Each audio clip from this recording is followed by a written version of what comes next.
ভারতের লোকসভা নির্বাচনে চতুর্থ দফার ভোট গ্রহণ চলছে। বিস্তারিত জানাতে এই মুহূর্তে পশ্চিমবঙ্গের নদিয়ায় আছেন রিপোর্টার সুব্রত আচার্য। আমরা সরাসরি যুক্ত হব তার সঙ্গে।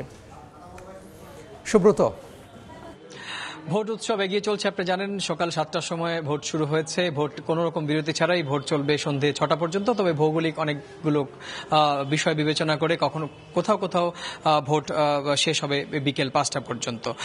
এর আগে এখনো পর্যন্ত নির্বাচন কমিশন সূত্রে যেটি জানা গেছে, সর্বভারতীয় ক্ষেত্রে আপনি জানেন যে 10টি রাজ্যের 96টি সংসদীয় আসনে এবার ভোট চলছে এবং সকাল 7টা থেকে সকাল 11টা পর্যন্ত 4 ঘন্টায় ভোট হয়েছে সর্বভারতীয় ক্ষেত্রে 24.8%।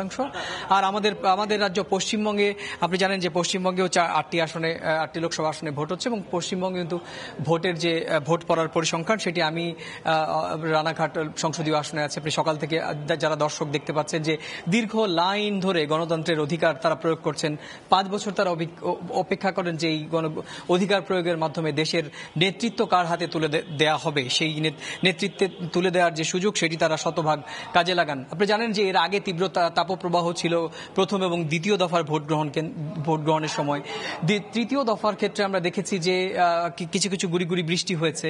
তবে চতুর্থ দফার ক্ষেত্রে দেখা গেছে যে আবহাওয়া ভালো থাকলেও প্রচন্ড উত্তাপ রয়েছে এবং আপনি জানেন যে রানাঘাট নদিয়াতে যে লোকসভা দুটো সংসদীয় আসন আছে, কৃষ্ণনগর এবং রানাঘাট, সকাল থেকে কিন্তু দুটো লোকসভা আসনেই কিন্তু মানুষের মধ্যে ভোট দেওয়ার ক্ষেত্রে একটা স্বতঃস্ফূর্ততা লক্ষ্য করা গিয়েছে। আমি এই মুহূর্তে রয়েছি শান্তিপুর কলেজের একটি ভোট গ্রহণ কেন্দ্রে। সেই দিকে দর্শক ইতিমধ্যে দেখতে পাচ্ছেন যে যেখানে একধারে যেমন পুরুষ ভোটাররা লাইনে দাঁড়িয়ে ভোট দিচ্ছেন এবং একই রকম ভাবে নারী ভোটাররাও ভোট দিচ্ছেন।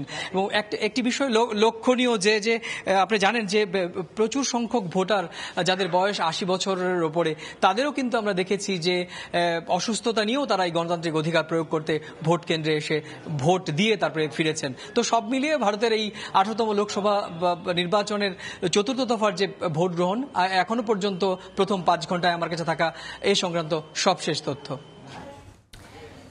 সরাসরি যুক্ত হয়েছিলাম পশ্চিমবঙ্গের নদিয়া থেকে।